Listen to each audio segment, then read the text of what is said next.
This is the Andrew Walsh podcast. Thank you so much for taking time out of your day to listen. I really appreciate it. I'm praying you can take away something from this episode that brings value to your life. Make sure to subscribe to my podcast to stay up to date with the latest episodes, and please share with a friend if you feel you're getting something out of these episodes. You can also follow me on Instagram at @A_Walsh. Let's fire it off. Love it. Well, let's dive into it. So tell me a little bit about your background and what happened with that injury. Tell us a little bit about that.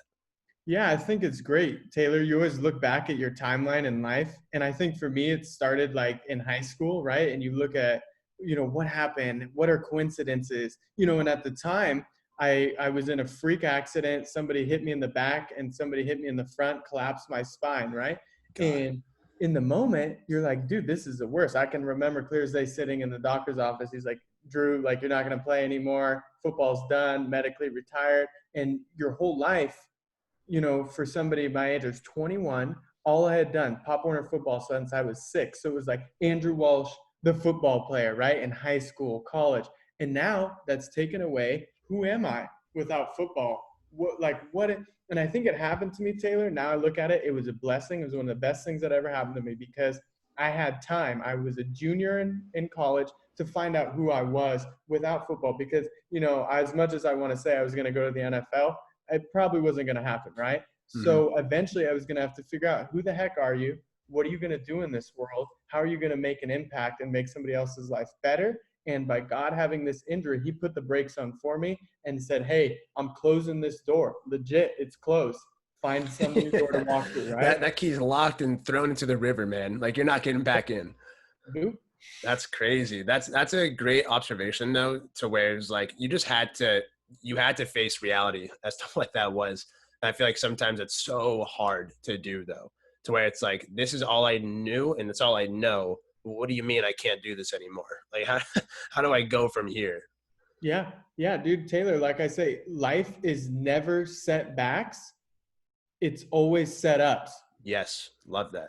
Yeah, have that mindset like, hey, this isn't meant to destroy me. This is meant to grow my spiritual muscles, whether you're a believer or non-believer. It's going to grow you, right? And that's how people, and myself included, can handle stress. Because I know anything negative or anything bad or any stress that comes into my life, if I handle it with grace and I honor God through that process, that something better is on the other side. But I have to pass this test first to prove, yes, I'm ready to handle for all the extra that's coming and the more stress that's going to come with that greatness that's coming. So I better pass this little test so that I can continue seeing God's goodness in my life, right? Mm-hmm. Right. And you have those two choices, right? You can give yourself grief or you can give yourself grace. And at the end of the day, you might as well choose grace because that's how you're going to lead to greatness, exactly what you just said. And with you having to go into this position of discovering a new Andrew Walsh, you found this new passion for health and fitness and helping other people in that. But do you believe in discovering passions or creating passions with that? Oh, that's great. I love it. It's a good question, Taylor. I feel like, just because that door was closed, right now I'm super positive. I'm energetic. Life is great. But at the time, dude, it was rough, bro. I was battling depression. When you look at the human body and the nerves attached to the spine and how they run up into your brain, actually having a spine injury leads to depression, right? So it's like, wow. How do you counteract and unweave all these negative self-thoughts? Dude, as a 21-year-old male, I had 0 testosterone, couldn't work out, laid in a bed all day, had to have my roommates put on my socks, bro. As a male at 21, I was emasculated. I was so. Dude, I would feel like a mess with that. Oh, it was a mess, bro. Yeah. So I stumbled upon YouTube motivational speeches, talks from anything from like Ray Lewis, Tony Robbins, Les Brown. And dude, I just started creating a playlist in my Apple iPhone. And all throughout the day, I'd be listening to this stuff, right? Taylor, I did this for like 3 years. All my roommates, they'd be laughing. They'd be like, Walsh is up there getting hyped. Dude, just filling my mind with motivational quotes. And Taylor, now literally something will happen and one of those like sayings will pop into my head, and I'll be like, dude, you're good, you got this, right? And that's how it kind of created this whole, through horrific back injury and having to build my way back out of a depression. It showed me, hey, this YouTube mindfulness, getting your body right. And then I'm like, dude, this is working for me. Let me help other people who have been where I'm at. And then that's kind of how it all kind of started working. Yeah, that's awesome. And I love that you were wanting to, so there's this notion that I learned it from Jim Quick, if you've ever heard of that guy. And he's like a brain coach and he helps people learn how to learn. But something that he mentions was that the more you earn, or the more you learn, the more you earn, but on top of that, the more you can return. And so, or it might have been the more you learn, the more you can return, and then the more you earn, but they all sound the same, right? And so, Yeah.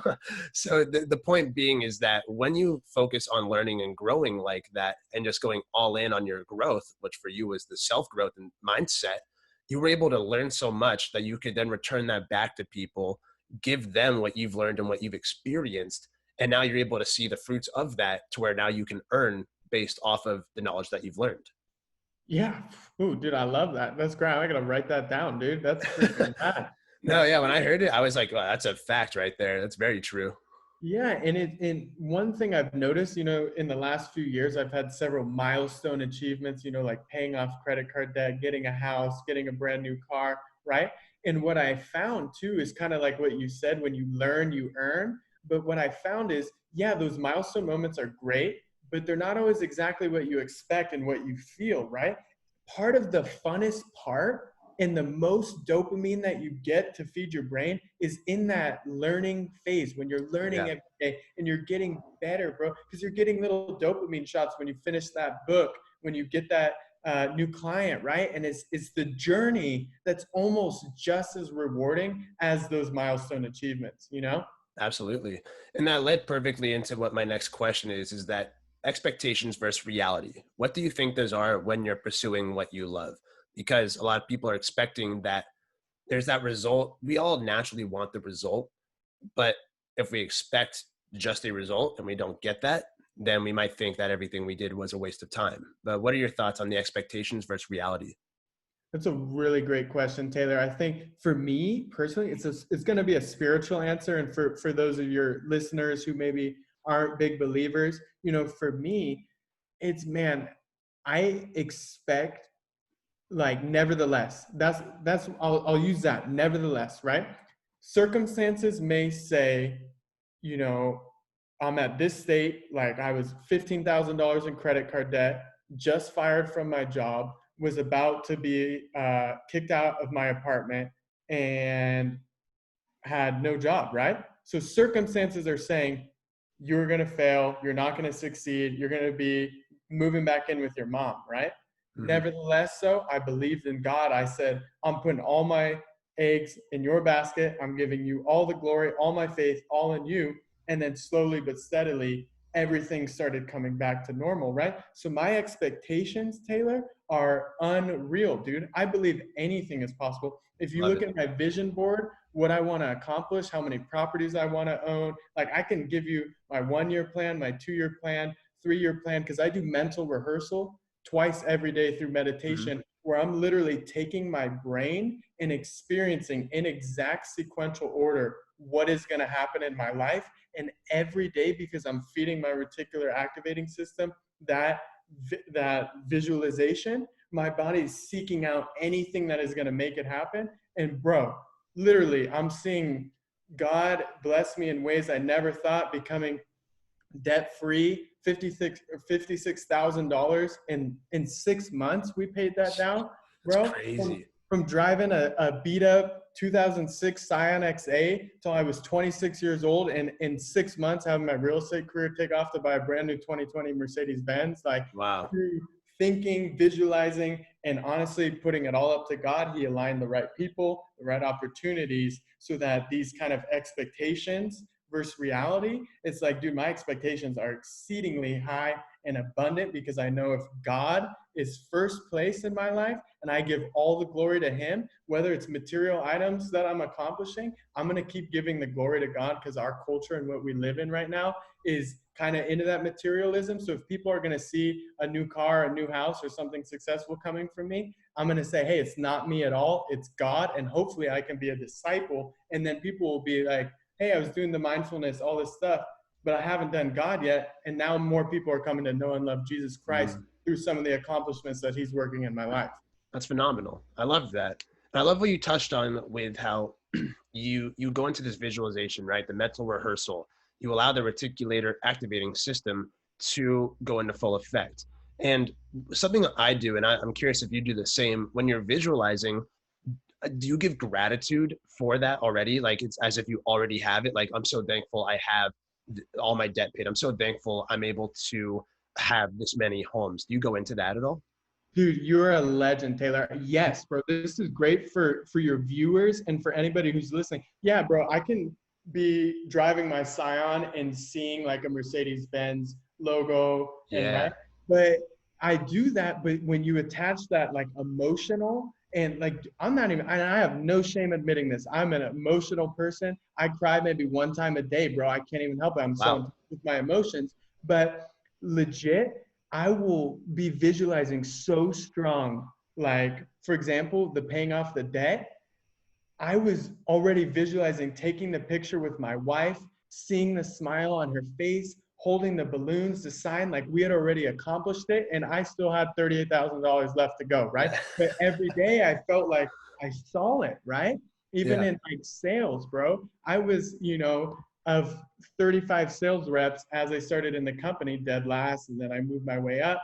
And I was maybe like 6, right? But I was like visualizing I'm first place. I see myself at dinner celebrating with my wife and my friends, and I'm emotionally so happy and proud of that moment. And I'm still in 6th place, but I'm Right. feeling like I'm in first. I already won. Yeah, I mean, because if you tell yourself, right, it's like I'm still in 6th place, like I keep seeing myself in 6th place, you're just going to keep seeing that and keep reliving that. And I think it's tough for people and for myself at times to choose that the more positive perspective on it when you're feeling in a stuck state. 'Cause I think it's very natural unless you go through the process of compounding those types of videos in your head, the audios, really understanding your own self-talk. It can be really easy to just fall into the easy category of I'm still in 6th place because it's a complacent thought process. It's a fixed mindset. Is something I would say is where if like you just keep saying it's like I'm here. It's yes, it's unfortunate if you are there, but the more you keep saying it, the more you're just going to stay there. Yeah, you got to be really careful with your words, what you speak about yourself and what you're saying, bro. I just know in college, I always used to say, Taylor, I'd be like, oh, dude, I'm a terrible test taker. Like, yeah, I studied forever. I studied more than, but I'm a terrible test taker, bro. Dude. And I would say that all the time. And what would happen, dude? I get C's, D's. I would Yep. just from personality alone and effort barely pass, degrees. They don't have dates, and degrees also, they don't have your GPA, right? So I got it, but I realized looking back, like, dude, what words was I saying? Like, and you know what you just brought up, Taylor, is such a great point. And I'm going to try and break this down as like best as I can is you were talking about like, yeah, I'm still in 6th place. Yeah, I'm still in 6th place. This is where meditation comes in and why it is so crucial and why some of the top most elite performers in business, sports, they visualize and they meditate, right? Because let's say you want this end result, right? Like, let's say I want to get this new Mercedes Benz, right? But all your experiences and all of your past, all they can show you is, yeah, no, that's not going to happen, right? So you only have that to kind of go off. But if you start training your mind to believe and see, oh, okay, I've already accomplished this, I've already got it, then you can start making it into reality, right? Have you heard of that study?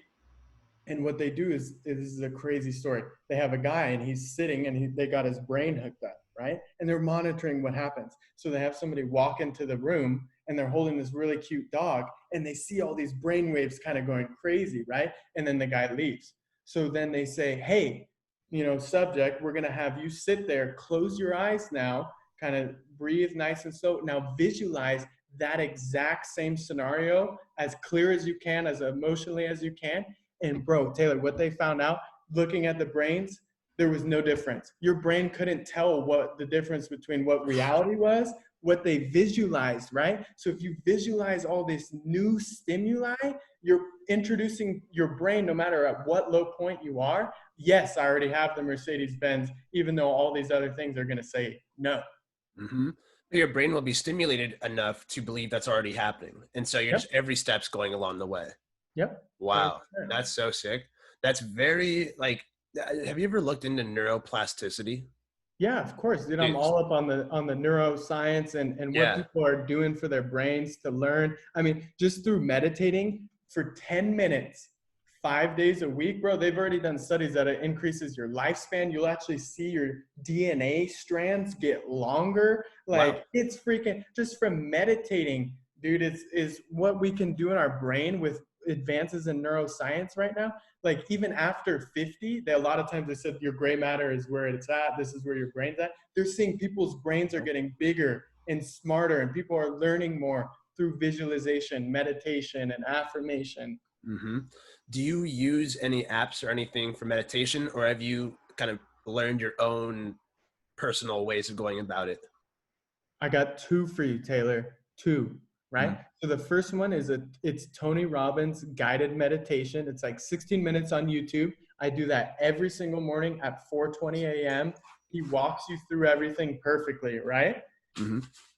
So Tony Robbins guided meditation. And then the second one that I do at 3:00 is Dr. Joe Dispenza. This guy, love it. Yes, is amazing. His guided meditation is 14 minutes and he doesn't really talk. So it's kind of like more you. And this is when I do full on mental rehearsal where I will literally say, all right, the next big thing in my life is going to be, owning a home. And then it's going to be getting my wife a G-Wagon for her birthday. And then it's in chronological order, right? And every time I mentally rehearse these steps, and that's the second meditation that I'll do. So I do 2 a day. That's awesome. And those are quick, right? 16, 14 minutes. That's 30 minutes out of your whole day to better yourself and to be kind to your future self. Quote from David Meltzer. But that is like the phenomenal way to go about continually keeping what you want in the forefront of your mind. That's awesome.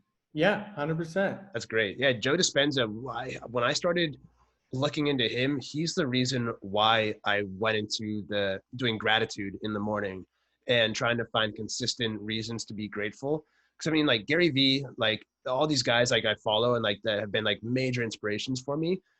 They were always saying it's like gratitude, be grateful for this. It makes you happier. And I'm like, okay, it's very surface and it works. But Joe Dispenza, this guy like dives so scientifically in it and what gratitude does. I was like, holy shit. I'm like, this is nuts. Like I'm showing all my buddies it and like some of them are like, dude, what is this? Like, what are you showing me right now? And I'm like, dude, you gotta just like digest this and just process what this guy's talking about. Yeah, it's crazy. I love his podcast too. Exactly like you said, Taylor, is he will make sure that he gives you like this absolute atom bomb. Like you're like, what? And then he backs it up with all the science and the research and the studying. And yeah, I really dig Dr. Joe. I think what he's doing is great. I mean, for any of your listeners too, I know they're supporting your podcast, but he's on a bunch. If you just type him in on Apple Podcasts or something, search Dr. Joe Dispenza, a bunch of stuff will come up. He's got some rad stuff. I love it. So how are you currently helping people with what you've learned and what you're currently up to and through your entire journey so far? What are you currently up to now? Man, I think right now it's coronavirus, dude. Like a lot of people are bumming. Like there's some weird energy and there's political, mess right now, man. It's like, it's tough.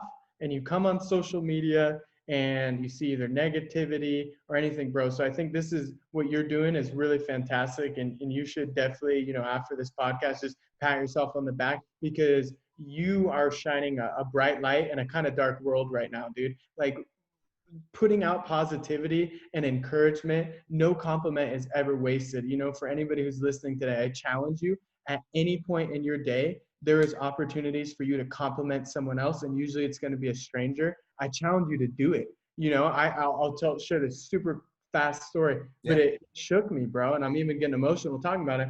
So I live in an Irvine company building. There's people cleaning all the time. This place is freaking spotless. So I see this lady walking across the street. I saw her pick up all this trash. She works for Irvine Company. I say, hey, come over here. She is like, runs right over, like wide-eyed, like I'm about to yell at her. I'm like, hey, just want to tell you, thank you so much for cleaning, and it looks great in here. Dude, Taylor, I'm not even kidding you. She almost looked like she was gonna cry.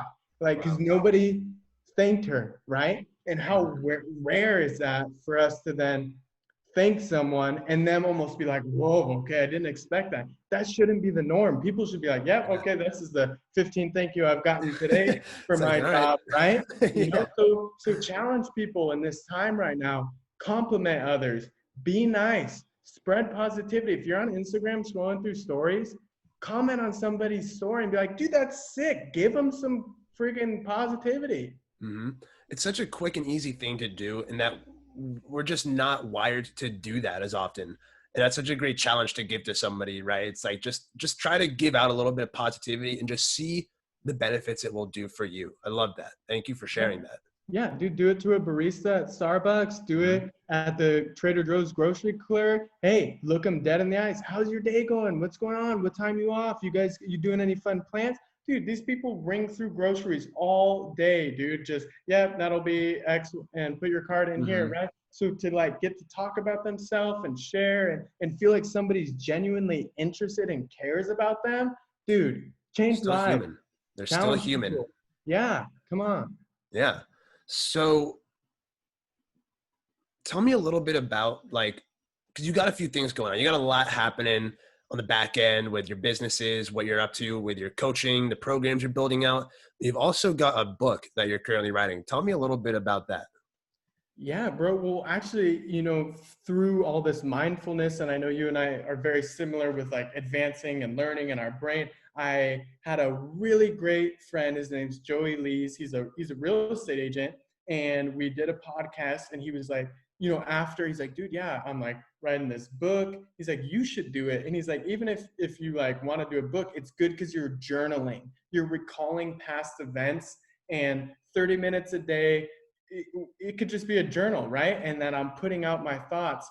And then I was like, dude, if I'm going to do this, like, I'm like, that's the type of person, I'm going to go all in. So I created the exact chapters. It was a timeline of everything going on in my life, from some of my lowest points with the broken back, was getting fired from my job, being, you know, almost homeless, having credit card debt, and how I slowly, steadily, through God and his divine intervention, made that comeback. And I share stories about this mindfulness, meditation. I talk about money, finances, stuff. Pretty much the book is like a course of what you wish you were taught in high school or college for the real world, right? Yeah, that's great. That's all the kind of stuff that like is just piquing so many people's interest right now too. It's like what I wish I had done, right? Or it's what I wish I would have learned. Because like for me, I'm pushing like my fraternity brothers back at Boise State and all the younger guys too, and like the young life students I work with. I'm like pushing just so heavy, like, yo, you guys start meditating, start watching this, start practicing self-talk first thing in the morning. Like, because for me, I used to go through this process of like, I'd wake up and I'd go to the gym like senior year of high school, like at 7:30 in the morning. And I'd be listening to just like this ignorant, like rap, like I'm not like a anti-rap guy, I still listen to it, but like I'd be listening to just like the worst lyrics, like Yeah. first thing in the morning, going to the gym to hype myself up rather than getting hyped up off of just what I tell myself and just what I can write down on my own. Like I was relying on this external source rather than my own internal. And that's changed so much for me. And that's exactly the kind of stuff that you're preaching, that you're helping people do. And it's so awesome to see that and it be a part of that and just experience what you're putting out on social media. Yeah, bro, I love it. I mean, like you said, the affirmations are huge. Like my affirmation, it takes me 3 minutes to read through it. And studies have shown, like while you're reading, if you follow it with your finger, right underneath, like it helps your brain to process it even more. So when I'm doing that at 4 a.m., it's everything that I'm grateful for. But then taking it one step further is, pull up that affirmation, go into your voice memos, maybe put a nice little instrumental music in the background, read out your entire affirmation, and then I'll listen to it 3 times a day, right after I drop my wife off at work, right, or first thing in the morning. So that would be the second time. And then third time, right before I go and pick her up. And hearing yourself say all these powerful I am statements. I am blessed. I am prosperous. I'm going to lead the company in sales. I'm going to be the best life coach. I'm going to sell out stadiums full of people making more money in 1 hour than I ever have my entire life. And you keep saying this over and over, dude, you're literally, your brain is the vehicle and your body is the car. It just starts getting driven, Mm-hmm. Facts, dude. Anybody listening still to this, I've got my self-talk series on Apple Podcasts as well. Andrew, I don't know if you're going to put anything out like that, but I guarantee people would listen to that if you put out your self-talks online and shared that with people, because everything that you've shared in this and what I know that like you can continue sharing, there's a lot of value that can be found there for sure. Dude, what are the self-talks? I don't even know about this. Yeah, dude. So my podcast, The Coach's Log, but you can just go on there and it's within, I don't know the best way to describe it, but it's within all the episodes, just self-talk 1, self-talk 2, self-talk 3. So they're all within my podcast episodes if you ever want to find them, just about 1 to 2 minutes each. Oh, sweet. So it's no guests. It's just you kind of ripping some good info. Yeah. Taylor, I love it, bro. I'm going to do it. Appreciate that. Yeah, thank you, man. Yeah. So to wrap everything up on this episode, tell us a little bit about your current mission and a couple of messages that you'd want to leave with everybody. Yeah, great. And thank you again, Taylor, for hosting me. I know you're incredibly busy, so I do really appreciate the time today. I mean, mission, my whole life mission, and it's like my logo is living to inspire within, right? So every day I wake up, I want to try and be a miracle for someone else all day. And all we've been raised is, oh, I need a miracle. I need a miracle. I need this to happen. I need this to come through for my job or for this situation to happen with my spouse, right? Nope, not anymore. I changed my whole shifting. I want to try and live every day to be a miracle for someone else, to live each day to make somebody else's life better. It's not about me. It's about we. I want to ultimately, with my wife, create foundations to help out children who, whether they're abused or they've gone through rough patches, because my wife, she's got an amazing story, and I won't say too much of it, but she is adopted. Her mom was addicted to drugs, and, she pretty much fended for herself her whole life, right? And she's super independent. It's made her such a strong woman. But, how many of those success stories are there versus how many of those kids then fall victim to the same thing as their parents? They get into drugs. They didn't have the right people mentoring them. So ultimately, Taylor, that would be my mission, is to give kids a chance despite what their parents have done. Because sometimes, dude, you can't choose what family you're raised in. You can't choose what your parent did, but you're born into it. And I want to just be able to help out hundreds and thousands of kids to rise above their circumstances and not just become a statistic. Love that, man. You got me fired up right now. I'm ready to get after it. Like as soon as we end this, I'm like, yo, all right, what else do I have to do right now? How can I start making those moves? Because it's just that momentum, you can't stop it. You can't stop that momentum. You just got to keep moving and keep grooving with everything you're doing. And that's exactly what you're doing. And then you've been providing so much insight on this, and I'm very grateful for that. Yeah, 100%, bro. This is an awesome platform. I hope your listeners got a kick out of it. And you're right, dude. A lot of times, especially in real estate, it's COVID. Like I told you before we even got on live and recorded, I've been sitting in this spot all day, dude, from 4 to 6, right? So sometimes there's lulls, right? And there's no business, no deals, right? Create it. Go out, reach out people, create business. Like you just said, bro, momentum, just start. All right, I'm going to send 10 texts, and then I'm going to send 10 emails. I'm going to do 10 Instagram messages. And then all of a sudden, okay, now I'm busy. I'm handling, I'm juggling, right? And just starts all coming to you. Facts. So final question, how can we help you in any way possible? Oh, wow, bro. That's great. I mean, like I said, just take on the challenge, live to be a miracle for someone else, right? Compliment other people, right? Be positive, be encouraged. And ultimately, if anybody ever wants to talk about a relationship with God or Jesus and kind of anything about that, I mean, I'm a resource too. I would love to help people to come and know and experience the love that God has, because you aren't your past. You know, no matter what you've done, no matter what mistakes you've done, I've done some stupid stuff in my life that, you know, I like, people would look at me today and I'm just professing and proclaiming God's glory, and people would be like, damn, that kid is doing this now, right? You know, it's never too late, man. So anything your guests can do is, you know, just try to be the best version of yourself every day. Invest in you an hour a day at least. So wake up earlier if you need to. And I'm telling you, you'll be a better version of yourself so that you can go out to this world and make this world a little bit brighter place. Phenomenal. Andrew, thank you so much for being on the Coach's Log. To everybody listening, I hope that you were able to find at least one golden nugget of insight from Andrew today, and just follow along on his journey. Andrew, what's your social media again? Can you share that? How can people find you? It's just _Walsh, WALSH, or you just type in Andrew Walsh, and, you know, you'll see a lot of fitness stuff on there, but I do the mindset stuff, real estate, all that. So thanks again, Taylor. I really appreciate you.